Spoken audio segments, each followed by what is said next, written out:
Holy shit, guys! I never expected to get this many views so quickly.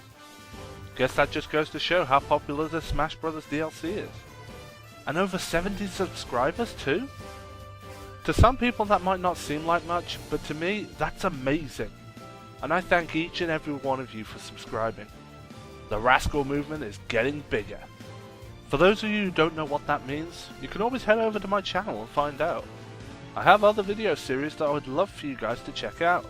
And feel free to give me any input on them, as it will allow me to make the kind of videos you'd like to see. Check out my review section as well, where I do a game review every month. And you guys can give suggestions for games you want me to review next. And I'll do my best to give you my opinions on them. Well, that's enough channel plugging. It's time to get to the main feature.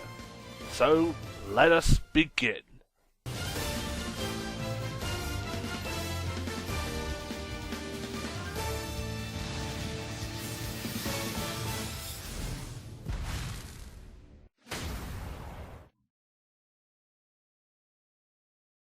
While editing the top 15 DLC fighters video, a few things happened.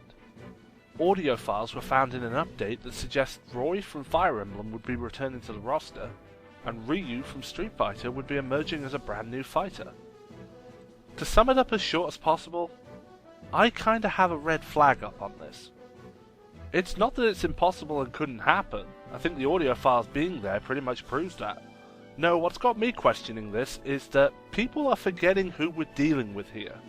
Masahiro Sakurai is the biggest troller on the planet. This is the guy who tricked countless people into thinking Greninja was Mewtwo. You can't honestly tell me that he isn't aware people dig through these updates to see the hidden files left in the code. With that said, it's not unlikely to suggest that these audio files were put there intentionally just to mess with people. Though I may be overthinking it. Still, I'm not keeping my hopes up about this, but I will be pleased if it turns out to be true. Also, ever since Smash 4 was released and we had the Mii fighters as characters, was anyone else disappointed that we couldn't pick our own victory themes? Every time I've played as my Mii, I always wish that I could use either Mega Man or Shulk's victory theme in place of the stock Smash one. If there's any future DLC that improves customization options to fighters, I'd love to have this as a feature. It's definitely more plausible than, say, adding a whole new game mode, as I've seen a lot of people have been suggesting. No, really, some people want a new story mode like Subspace Emissary, or extra mini-games being added. Not saying there's anything wrong with that, it's just that it'd be a very big undertaking to add something like that in as DLC, compared with adding things like extra fighters or costumes. As much as I know people would love it, I have to be the one grounded in reality. It's not gonna happen. Many people have also suggested the idea that after Mewtwo, we'll only have 5 more DLC character spots. That sounds about right to me. I don't think Nintendo will want to do too much DLC for Smash Bros, because they'll want to move on to other things. Plus, as many people have pointed out, there are 5 blank spots on the website. Though that doesn't mean anything, they could easily add another row if they wanted to. Anyway, with Lucas already taking one of the spots, that gives us potentially 4 remaining spots. Many people have placed Roy and Ryu in 2 of these spots, which I'll grant you is an open possibility. Though I think we'll likely see Wolf and maybe the Ice Climbers get announced somewhere down the line. Now that right there has already filled all 4 spots, and that's without the ballot, which I think we'll either get 1 or 2 picks from it. This gives us 6 potential choices for DLC. I'm making a prediction right now. We'll have Wolf guaranteed to return, with the final 3 being either Roy, Ryu and the Smash Ballot winner, or Ice Climbers and the top 2 Smash Ballot winners, assuming that Roy and Ryu are not going to happen. This is just my speculation with what we know so far. Tell me what you think of my prediction in the comments below. Do you think we'll be getting Roy and Ryu? Or do you think Sakurai is pulling the biggest prank in the history of gaming? Sorry, I'm getting off topic. Let's get on with my top 10. This was a really difficult list to even get to 10, since I had a few ground rules that I'd set before I made my choices. Number 1. The choices have to be connected to characters already on the roster, though a game can be represented as a stage if they exist in another form, like, for example, trophies. After all, we have stages like Balloon Fight and Wrecking Crew already in the lineup. Number 2. The stage has to bring something unique or have a very strong connection with a fighter to be counted. This is a given, since originality is what sets one stage apart from the rest. And number 3. Keep third-party stages to a minimum.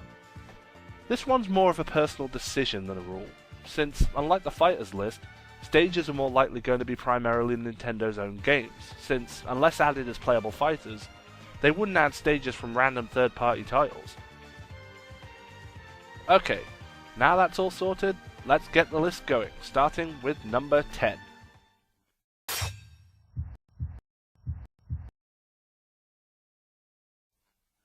The Gematsu leak predicted that we'd get a number of playable fighters for Smash 4, including, of all characters, the chorus kids from Rhythm Heaven. Such an odd choice to make, but Smash Bros. Is sometimes all about odd choices. This information turned out to be false, however, as the chorus kids only appear as a trophy in the 3DS version of the game. Though there is evidence that a Rhythm Heaven character may have been initially considered or possibly worked on to some degree at one time, as icon data was found in the game's code. Whether a Rhythm Heaven character is added as a playable fighter or not, I do think a stage based upon the series should be included, if nothing else just to give the series more notoriety. With stages like Hanenbo, Balloon Fight, Wrecking Crew, Tamagotchi Life and Pictochat, the smaller lesser known games do get some representation in the game, and Rhythm Heaven just fits into that category. The stage could make use of the rhythm gimmick by having platforms and hazards move or vanish and appear in time with the music, or possibly have the environment of the stage reshape and rearrange itself along with the beat. Even at some point, Rhythm Heaven characters could make brief cameos on the stage, similar to how the Tamagotchi Life stage has Mii characters appear.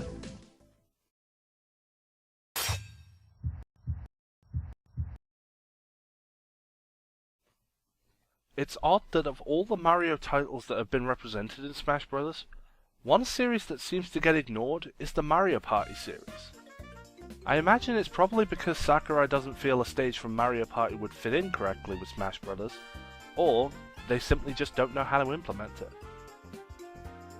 Best suggestion I can give is that the stage would act like a scrolling level, but that periodically a dice would appear in the center of the screen, and if a fighter touches it, it rolls around until it stops, each side of the dice representing a square from the Mario Party boards.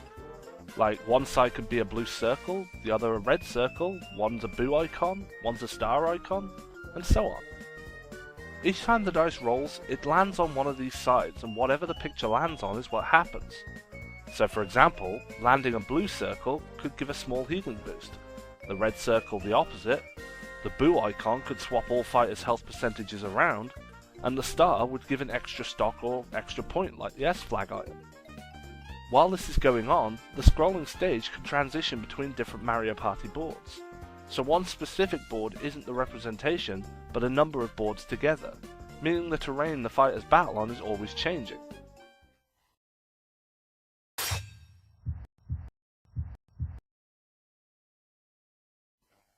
Sonic the Hedgehog.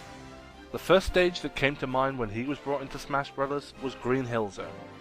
And that was fine, after all, it's the most recognizable level from the franchise. With Smash Bros. 4, they used Windy Hill Zone from Sonic Lost World.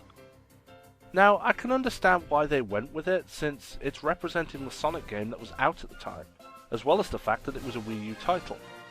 But the problem that I have with it is that it just feels like Green Hill Zone aesthetically. Design-wise, it's fine, it looks really cool, it's just that there are so many other levels in the franchise that are more unique.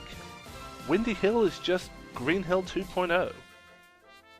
With that said, there's one other popular level type that is used very often in the Sonic franchise, and I would love to see the original level for this stage. This stage could easily be set up like a large pinball machine, with bumpers and flippers all over. There could be a gap in the center of the stage between the flippers that would be the pitfall, and fighters could strike the central slot wheels and try to match the symbols for buffs or bonuses. But, much like the original games, there's also the possibility of getting the wrong symbols matching and being punished instead of rewarded. Interacting with different parts of the stage, like activating all the lights of a certain area, could cause item drops for fighters to grab and use. Finally, like a real pinball machine, if the right area was activated, it could cause a bar to appear that would block the pitfall for one use. So the moment a fighter hits the bar, they're bounced out, but the bar disappears, reopening the pit. Just like how in a real pinball machine it would be used to save your ball.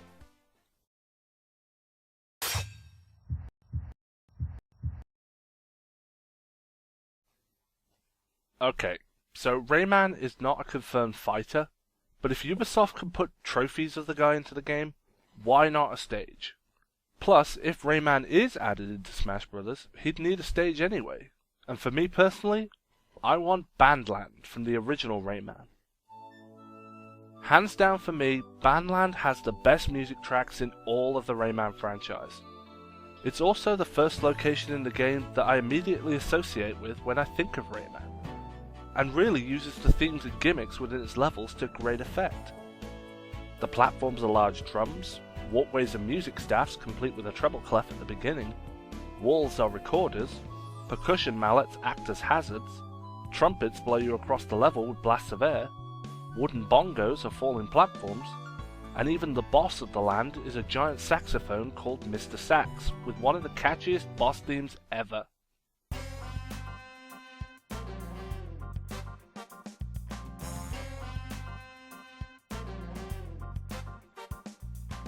The stage is just so unique with what they could do and how they could do it, since all the elements that I've listed off would make it one of the most expressive and colourful looking stages. Electune cages could also be introduced on the stage for fighters to open, and the fighter that gets the final hit that breaks open the cage will get a brief power boost from the Electunes inside. And looms can also appear across the stage too, occasionally flying around, and collecting enough of them can restore some of your health, similar to the red looms in earlier Rayman games.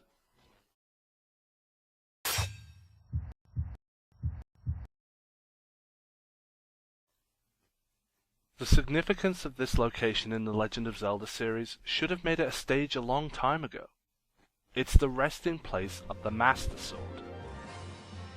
Now, throughout the different games along the Zelda timeline, the sword is either seen in a wooded area like in Link to the Past, or in a temple like in Ocarina of Time. For those of you who don't know the story of Skyward Sword, spoiler alert in case any of you are wondering, the sealed grounds is where the Temple of Hylia was located before it was sent into the sky by the goddess Hylia herself. She did this to protect it from the Demon King Demise, with a section of it remaining on the ground and becoming the sealed temple, where Demise was sealed away in the form of the imprisoned. When Link eventually killed Demise at the end of Skyward Sword, he left the Master Sword in the sealed grounds. Over time, the sealed temple decayed and eventually another temple was built, this being the Temple of Time, seen in Ocarina of Time and Twilight Princess, with the Master Sword still residing there in both games.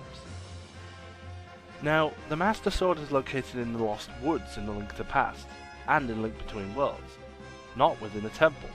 So what's the connection? A prominent theory by a lot of fans is that the Lost Woods has a portal that takes Link to the decayed ruins of the Temple of Time, since in Ocarina of Time the Lost Woods has portals to the Goron City and the Zora's Domain, and some gamers have suggested a similar portal could exist that leads to the temple's location. It's an interesting theory, but I'm getting off topic. The point is that the sealed grounds would make an excellent stage to do battle in, because of its importance in the Zelda games, and could include a very special appearance from a boss character in the form of Demise, whether it be his imprisoned form, or as the Demon King himself. If Demise himself was the boss, defeating him would grant the victor his sword as a temporary weapon to use, and it would deal knockback damage to fighters and electric shock attacks when charged up. It gives fighters a huge reason to be the one to finish off the Demon King, since it provides a very brief but big advantage for the successful one, and could easily be a tide turner in a battle.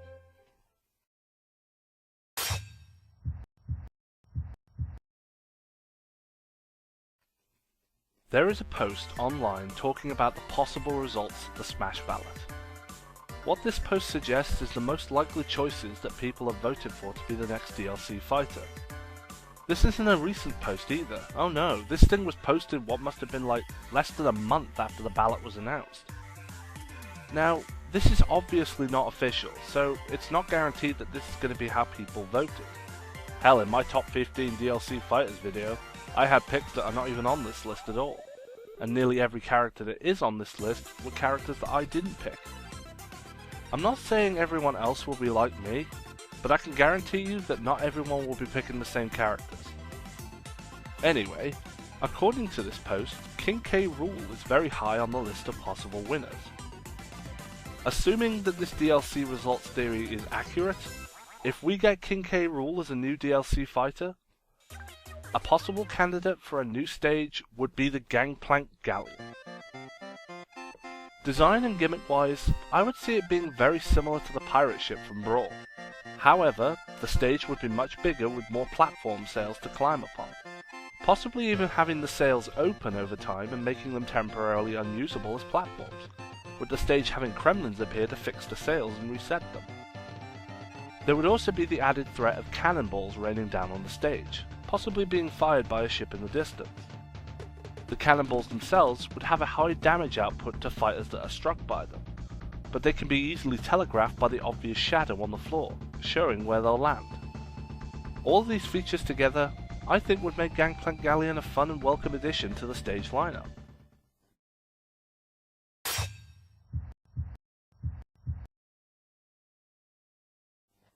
With a history as huge as Nintendo, it got me thinking, why not showcase that in Super Smash Bros?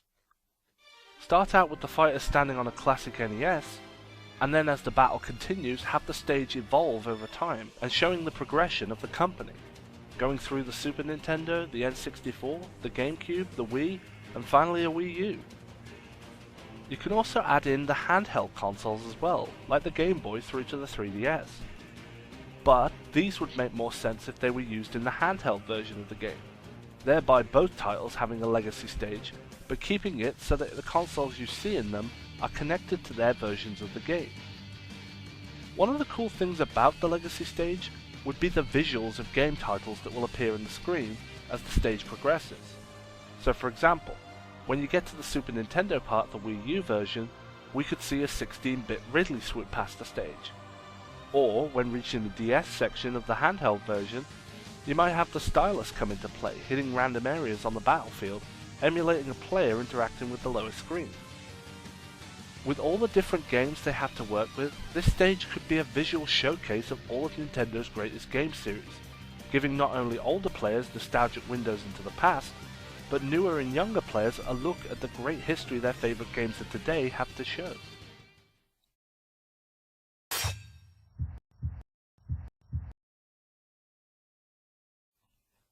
When you look at the list of fighters that we have in Smash Bros., did you know that there is one fighter among the roster that's never had a stage representation? Try to guess who it is. I'll give you a few seconds.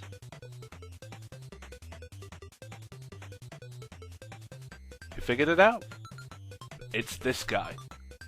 R.O.B, while only being added to the roster in Brawl, has had 3 games now where he could have had his own personal stage, but he still hasn't been given one.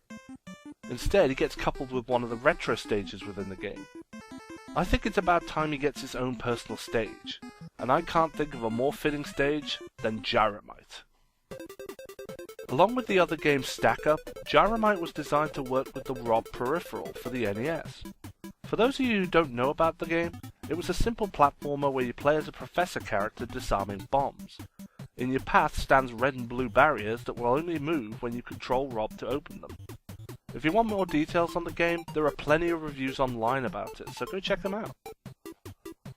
The way this stage could work would be to have it made up of sections, which can be blocked off by coloured barriers, and that periodically those barriers would open and close, allowing not only some of the fighters to be trapped in the main section and forced to battle each other for a small amount of time, but also allowing lucky fighters who are trapped on their own to rest up and avoid battle altogether for a few seconds.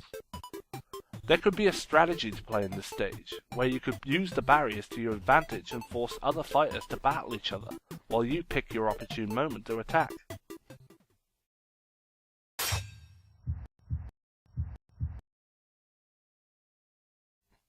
Having Little Mac get the upgrade from Assist Trophy to full playable fighter was a great thing to see, and when he was revealed, he brought the boxing ring stage with him. So since the Punch-Out game is all about boxing, that's the only stage it could have, right? Nope, it isn't.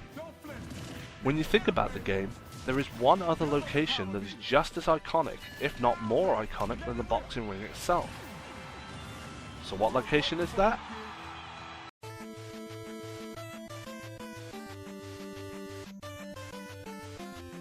Imagine a battle on this stage with the visuals of those tall skyscrapers in the background, and at different random intervals, the sky could change between different weather effects, like sun or rain.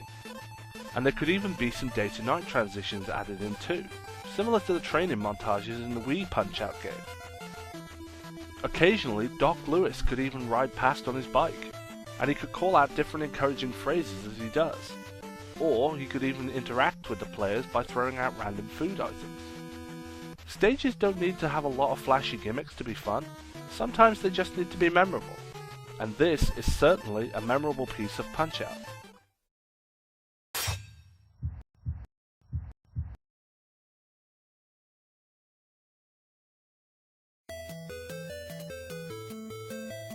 Picture the stage set like the grid from the game. Up from the top of the stage comes the Tetris blocks, dropping down and turning until they eventually fall into place. They keep building and lines disappear as they form up. Up the top right corner is where you can see the next block that will come into play. If you want to have some interaction between the fighters and the stage, you could have it where the characters can hit the blocks and that causes them to rotate. This way the fighters are creating their own stage to fight on, since they keep jumping on the blocks as they get higher. Much like the living room stage where there's a lot of stuff dropping down from the top of the screen, if the fighters are hit by the falling blocks, they take damage. When the blocks reach the top, it goes grey and becomes game over. Then the blocks all disappear and the stage resets and starts all over again. As an added challenge, if the developers wanted to add this, make the bottom of the stage not able to be stood on, but the fighters could stand on the blocks. So as lines are formed, if fighters cause the blocks to match and remove lines, any leftover blocks becomes the stage floor. Meaning, if a huge amount of blocks are all eliminated and there's only a few squares left, the fighters have to scramble to a really small piece of land to survive.